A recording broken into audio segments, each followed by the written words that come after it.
नमस्कार, बहुत स्वागत है आपका। मिथुन राशि वालों, राहु साल 2025 में राशि परिवर्तन करने जा रहे हैं।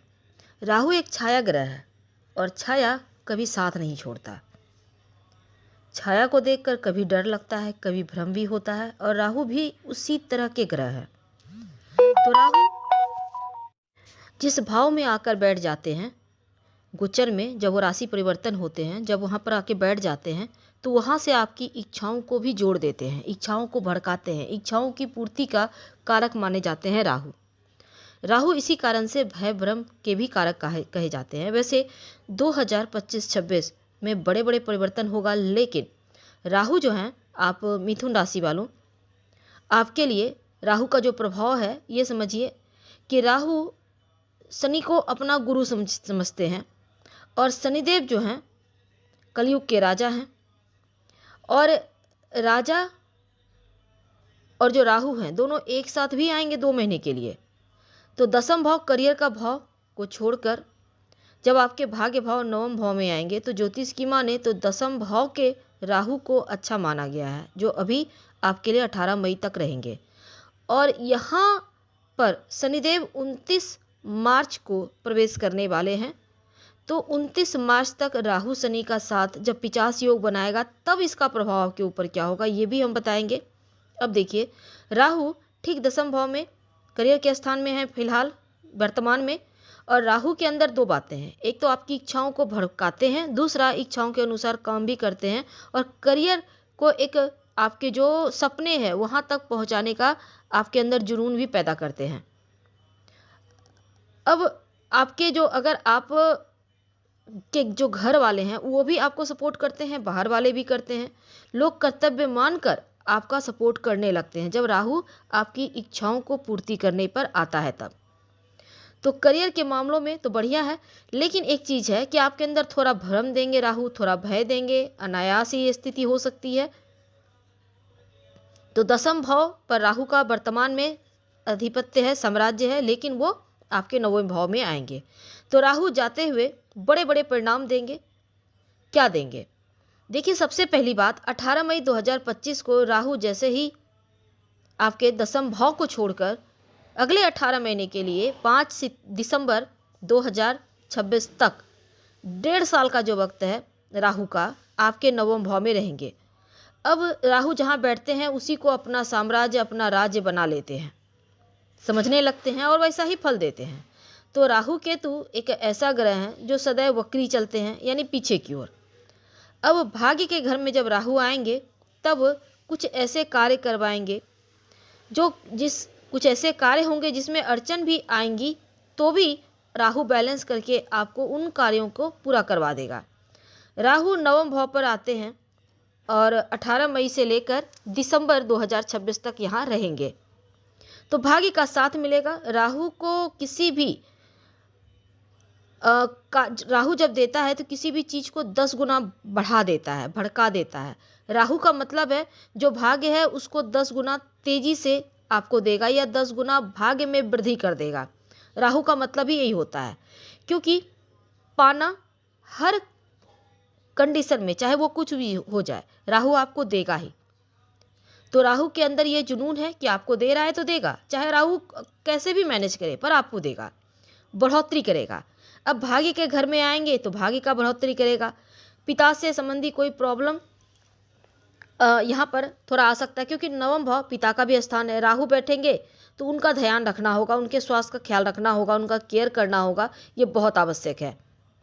अगर आप किसी कल्चर से जुड़े हैं तो यहाँ पर आप जो आपके पूर्वज हैं, पितृ हैं, उनका एक बार आप इस मध्य 1.5 साल के मध्य एक बार तर्पण दान उनके नाम से जरूर कीजिएगा। अब देखिए, राहु नवम भाव पर बड़े बड़े यात्राएं और यात्राओं से लाभ, तीर्थ यात्रा के योग बनेंगे। राहु कहता है धर्म से जुड़िए। राहु जिस स्थान पर बैठ जाए उस स्थान को बढ़ा देता है।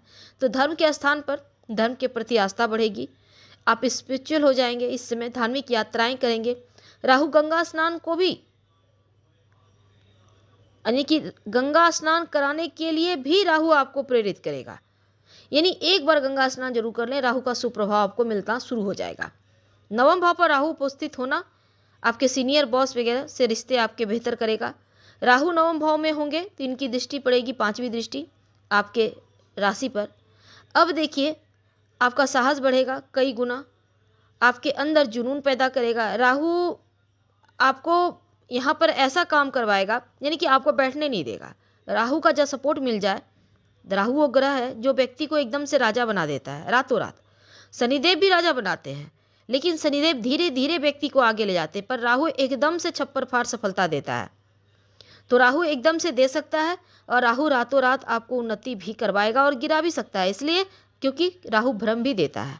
तो भ्रम से आपको बचना होगा, दिमाग यूज करना होगा। राहु का काम है भ्रम देना, पर भ्रमित मत होइए, भयभीत मत होइए। लक्ष्य को प्राप्ति करना है, आगे बढ़िए। राहु जैसे प्रभावपूर्ण जो ग्रह हैं भाग्य स्थान में आना याद रखिए। आप धर्म से जुड़े रहिए, धार्मिक बने रहिए, राहु अपने हिसाब से फल देगा। शिव जी की खूब आराधना कीजिएगा तो राहु आपको बेस्ट रिजल्ट देगा। लगन, मेहनत, मानसिकता को पॉजिटिव करेगा। आपके अंदर जो काबिलियत है उसके दम पर आप कहीं ज़्यादा सफल होंगे। और राहु का प्रभाव ये है कि नवम भाव पर होगा, इनकी जो नवीं दृष्टि है पंचम भाव पर। अब 5वें घर पर तो इस समय आपके बच्चे का भाव है, विद्या का भाव, लव का भाव है, तो कई इंपॉर्टेंट काम इस संबंधित आपसे करवाएगा। बच्चों के करियर के मामले में महत्वपूर्ण डिसीजन लेंगे। शेयर मार्केट वगैरह से जुड़े हैं तो आपका इनकम बढ़ेगा, आकस्मिक रूप से धन आएगा, धन प्राप्ति होगा। शॉर्ट सर्किट के तरीके से भी धन देगा राहु, क्योंकि राहु जब देता है तो लीगल इनलीगल नहीं देखता। और पंचम भाव भी इस समय जागृत हो रहा है, उच्च शिक्षा का भाव है। जो विद्यार्थी हैं शिक्षा के मामलों में कई गुना बढ़ोतरी होगी। अब राहु भय भ्रम तो दे रहा है, लेकिन मेहनत भी करवाएगा, तो मेहनत तो करते रहना है। और राहु आपको रास्ता बताते जाएगा, आगे बढ़ते जाइए, क्योंकि राहु का काम है आपको लक्ष्य तक पहुंचाना। अब इस समय एक और चीज है कि राहु धुआं भी है, धुंध है, गंदगी युक्त। तो घर में कहीं कचरा जमा होना होने दें, छत पर कबाड़ ना रखें, घर में प्लास्टिक वगैरह से जरा कम यूज करें, कांच यूज कीजिए। और किसी भी तरह का जले नहीं कोई चीज़, इस बात का ध्यान रखिएगा। दूसरा, राहु का नकारात्मक प्रभाव वरना एक्टिव हो जाएगा। अपने घर के टॉयलेट को साफ रखें, दुर्गंध ना आए ऐसी व्यवस्था करें।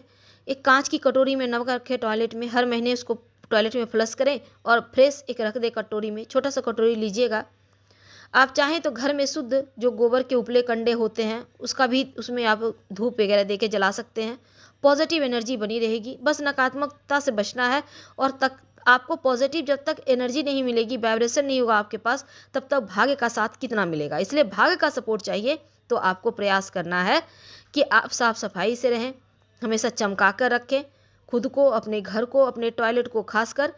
और आपके घर का जो दक्षिण पश्चिम कोना है वो स्थान भी राहु का होता है, इसलिए यहाँ पर खासकर पुरानी चीज़ों को ना रखें। एक कटोरी में, यहाँ भी आप कटोरी नहीं ग्लास में पानी भरें और कांच की गिलास में उसमें 1 चम्मच नमक डाल दें और हर सप्ताह इसको चेंज कीजिएगा। उसी प्रकार से ऐसा करने से भी राहु का नकारात्मक प्रभाव कम होगा। कहीं भी गंदगी घर में ना जमने दें और नकारात्मक ऊर्जाओं को ना बढ़ने दें, यानी आपका प्रयास आपको तरक्की की तरफ ले जाएगा। तो राहु जब शनिदेव के साथ 29 मार्च से लेकर 18 मई तक राहु शनिदेव एक साथ होंगे, तब आपके लिए बहुत सारे बदलाव होंगे, यानी कि तकनीकी आपको ज्ञान बढ़ेगा, लेकिन वो बेवजह के खर्च भी होगा। रोजगार में अचानक से वृद्धि होगा, पैसे से जुड़ी चीज़ों में किस्मत का अचानक से साथ मिलेगा, लेकिन विश्वसनीय लोग ही धोखा देंगे, इस बात का भी ध्यान रखिएगा। जब 50 योग बनेगा राहु शनि का, अचानक से आपके स्वास्थ्य में थोड़ी मुश्किल आ सकती है, लेकिन दूसरी तरफ रोजगार संबंधी अवसर भी देगा। एक और चीज़ है कि महत्वपूर्ण क्षेत्र में ज़्यादा आपको आलस्य नहीं करना है और विचार विमर्श करके आगे बढ़े। दिनचर्या को अनियंत्रित या असंगत ना रखें, बल्कि आप एक सोच समझकर एक शेड्यूल बनाकर आगे बढ़िए तो उत्तम रहेगा।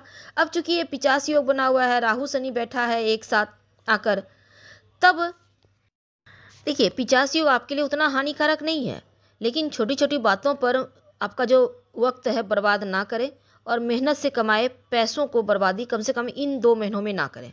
संभल कर रहें, शिव जी की खूब आराधना करें और शनि मंत्र का जप करें तो आपके लिए अच्छा रहेगा। हम आपसे विदा लेते हैं। जानकारी अच्छी लगे तो लाइक कर सब्सक्राइब करें, शेयर करें, कमेंट करें। धन्यवाद।